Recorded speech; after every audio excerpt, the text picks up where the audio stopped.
પધારશો તો મુક્તાનંદ સ્વામી ખૂબ રાજી થશે. એમને આપ જેવા વર્ણિની સેવાનો બહુ મહિમા છે. એ ખુદ અહીં આવત પણ એમના પગમાં વાળનો રોગ થયો છે, ચાલી શકે એમ નથી. માટે કૃપા કરીને આપ અમારા આશ્રમે પધારો. સ્વામીના દર્શન થશે, સ્વામીના આપના દર્શન થશે અને આનંદ થશે. ત્યારે ભગવાન વર્ણી એવું બોલ્યા, આમ તો અમે ક્યાંય પૂરમાં કે નગરમાં જતા નથી, તથાપી તાદૃક યોગ ઈક્ષામ તમ ઈક્ષિતુમ સર્વ તીર્થ તપઃફલમ. એ સંતના દર્શન કરવા માટે અમે જરૂર આવીશું. આજે અમને એવું લાગે છે કે અમે 7 વર્ષ સુધી તપશ્ચર્યા કરી, વન વિચરણ કર્યું, એનું ફળ અમને મળી રહ્યું છે. ભગવાન બોલ્યા કે અમે 7 વર્ષ સુધી વનમાં ફર્યા, તપશ્ચર્યા કરી, એના ફળ રૂપે અમને મુક્તાનંદ સ્વામી જેવા મહાન સંતનો યોગ મળી રહ્યો છે. આટલો દુર્લભ સત્સંગ છે. ઘણા જન્મો સુધી તપ ને જપ ને બધું કર્યું હોય, ભગવાનનું ભજન કર્યું હોય, એના ફળ રૂપે સારો સત્સંગ મળે, સત્ય સત્સંગ મળે. તો એ સત્સંગના યોગે કરી વિવેક બુદ્ધિ પ્રાપ્ત થાય છે, અને વિવેક બુદ્ધિ એ કરીને ભગવાનના ધામની પ્રાપ્તિ થાય છે. વિવેક બુદ્ધિ એટલે શું? જે વસ્તુને જેમ છે સમજવી, એનું નામ વિવેક બુદ્ધિ. સાર હોય એને સારરૂપ માનવું, અસાર હોય એને અસારરૂપ માનવું, આને વિવેક કહેવાય. અસાર શું છે અને સાર શું છે જગતમાં કોઈને ખબર જ નથી. આડેધડ લોકો જીવે છે, ફાવે એમ બોલે છે, ફાવે એમ વર્તે છે, ફાવે એમ કરે છે, ફાવે એવું ખાય છે. કોઈ જાતની મર્યાદા નહીં, કોઈ જાતનો ધર્મ નહીં, કઈ સદાચાર જેવું નામ નહીં. એને જોઈને આપણને એમ થાય કે આના કેટલા જન્મના પાપ ભેળા થયા હશે, જેને કરીને એને આજ્ઞા પ્રમાણે વર્તવાની અંતરમાં ઈચ્છા નથી થતી, યા તો આજ્ઞા પ્રમાણે વર્તવા માટે એને કોઈ કહ્યું નથી. જ્યાં સુધી સત્સંગનો યોગ ન મળ્યો હોય, કોઈ સાચી વાત કહી ન હોય, ત્યાં સુધી ખબર જ ન પડે કે જીવનમાં શું કરવાનું છે. એટલે પાપના ચટણી બનાવવાની છે, લીલી. હા, સરસ મજાની. કોથમીર, ફોદીનાના પાન, ગાંઠિયા અને સેવ, આદુ અને ચણા ચક સરસ. અને ટમેટા અને નિમક. આ ખાવણીમાં આખી ખાંડવાની છે. સરસ મજાની લીલી ચટણી બની રહી છે. લીલી ચટણી ભાઈ ખંડાઈ ગઈ, સરસ મજાની. થોડી થોડી ખાંડવી ને એટલે બધું મિક્સ થતું જાય. લીલી ચટણી ઘણી વસ્તુ ભેળવેલી છે. પેલા મરચા ખાંડી નખાય એટલે સરસ ખંડાઈ જાય, મિક્સ થઈ જાય. બરાબર. ખાંડીની ચટણી બનાવવાની છે ભાઈ, લીલી ચટણી. દેશી ચટણી, દેશી ચટણી. સરસ મજાની લીલી ચટણી હાલી રહી છે. ફોદીનો, કોથમીર, ગાંઠિયા અને ટમેટાને છેલ્લે નાખવાના. થોડી થોડી જગ્યા થતી જાય ને ખંડાતું જાય ને નાખતું જવાનું. સરસ મજાની ખાંડેલી ચટણી એકદમ સ્વાદિષ્ટ બને છે. સરસ મજાની ચટણી તૈયાર થઈ ગઈ. મસ્ત મજાની તૈયાર થઈ ખૂબ ગઈ. સરસ મજાની લીલી ચટણી એકદમ સ્વાદિષ્ટ, જમવામાં નાસ્તામાં બહુ સરસ મજાની.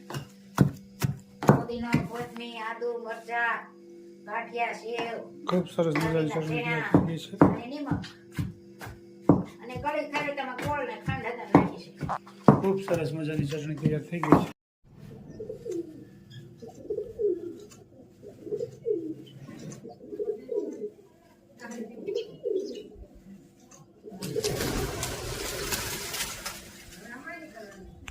સેવ બનાવવાની છે, હળદર.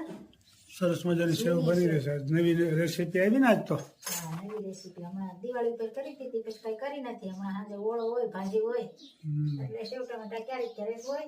10 દિવસ પછી પહેલી તારીખ થઈ ને.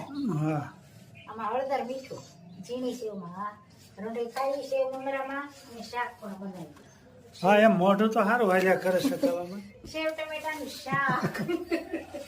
એટલે આપણે ઘરે સેવ બનાવી, બરોબર. ઘરની સેવ વાપરેલી શાકમાં. મહેનત થોડીક થાય પણ ઘરે બનાવેલી સારી હોય. થોડી ફ્રેશ રહી, ફ્રેશ રહી, ફ્રેશ. અને બહારની તો કઈ કરેલી હોય. બહારની વસ્તુ ન ખવાય, ચોખ્ખું વસ્તુ ન હોય. બહારની વસ્તુ તેલ જાણે હાવ સસ્તા માયલું વાપર્યું હોય એને, હા, અને લોટ ને ચણા ને બધી હલકા માયલી જ વસ્તુ હોય. ઘરની વસ્તુ સારી હોય. સેવ તો ઘરે જ બનાવીએ છીએ. એટલે આજે સેવની રેસીપી છે. બહાર ગામ જાય ત્યારે બહારનું વસ્તુ કઈ ખાવી નહીં, નાસ્તો ઘરનો જ હોય આપણે. ગાંઠિયા ને સેવ હમ. ખારી સિંગ બસ એવું ખાજે રાખવાનું થોડું થોડું, એટલે ખાઈ આવી જાય અમદાવાદ કે સુરત ગમે અહીંયા જતા હોય હા ઘરેથી ખાઈ નીકળ્યા હોય પછી રસ્તામાં ખાધે રાખવી. થોડું થોડું. હા હમણાં એવું જ કરવાનું છે. હમણાં હા 4 તારીખ પછી મસ્ત મજાનો લોટ બંધાઈ ગયો છે, જોઈ શકો છો.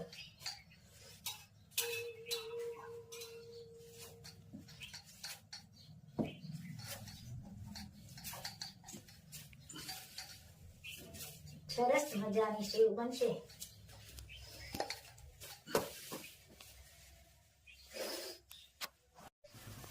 સરસ મજાની સેવ બની રહી છે, જોઈ શકો છો. મસ્ત મજાની સેવ મશીનથી બની રહીશ ભાઈ. છંછો કહેવાય, છંછો. મશીન સંસો. જોઈ પડવાનો છંછો. ભાવતી હોય ભાઈ કોમેન્ટ કરજો. શિયાળામાં જો કે શેણાનું ખાણું તો બધાને ભાવે છે. બધા સારી સારી કોમેન્ટ કરી રહ્યા છે. કાલ તો સરસ મજાની સેવ બની રહી છે, જોઈ શકો છો. ખૂબ લાઈક કરી રહ્યા છો, ખૂબ શેર કરી રહ્યા છો, ખૂબ સબસ્ક્રાઇબ કરી રહ્યા છો અને કોમેન્ટ પણ સારી સારી આવે છે બધાને. તો બધાનો ખૂબ ખૂબ આભાર. બધાને જય સ્વામિનારાયણ, જય શ્રી કૃષ્ણ, જય જિનેન્દ્ર, જય સિયારામ. સેવ ટમેટાનું શાક બનાવવાનું છે.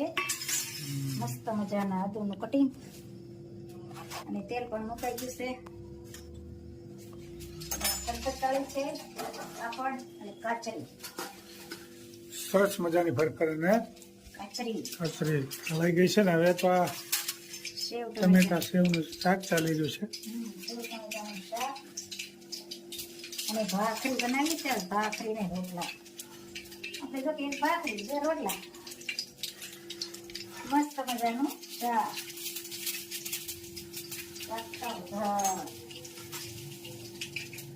અને કોમેન્ટ પણ સારી સારી આવે છે. બધાનો ખૂબ ખૂબ આભાર.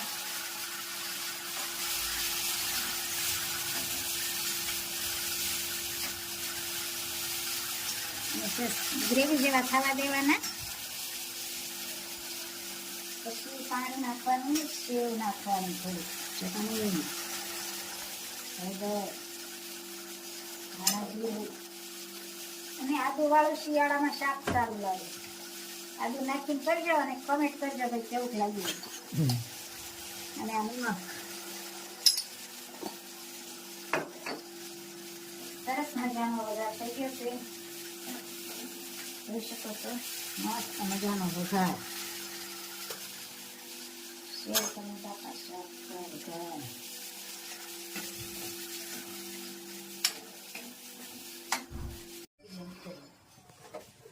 સેવ ટમેટાનું શાક બરોબર. સરસ મજાનું તૈયાર થઈ ગયું છે અને સાથ મેં ભાખરી. સરસ મજાનું શાક બની ગયું. ભાખરી ભાખરી પણ તૈયાર. શિવે સમાધિમાં રાસ દીઠો કૃષ્ણનો રે, એવા ગોપી સંગે લીલા કરે ઘન શ્યામ. શિવે સમાધિમાં રાસ દીઠો કૃષ્ણનો રે, એવી વેણું વગાડી વાલે વિઠલે રે. ત્યાં કાંઈ કાઢ્યો મધુરો સાદ. શિવે સમાધિમાં રાસ દીઠો કૃષ્ણનો રે, એક શારદ પૂનમની રાતડી રે, એવી ચંદ્ર સડોય કાશ. શિવે સમાધિમાં રાસ દીઠો કૃષ્ણનો રે, એક ઢોલ વાગે ને બીજી ઢોલકી રે.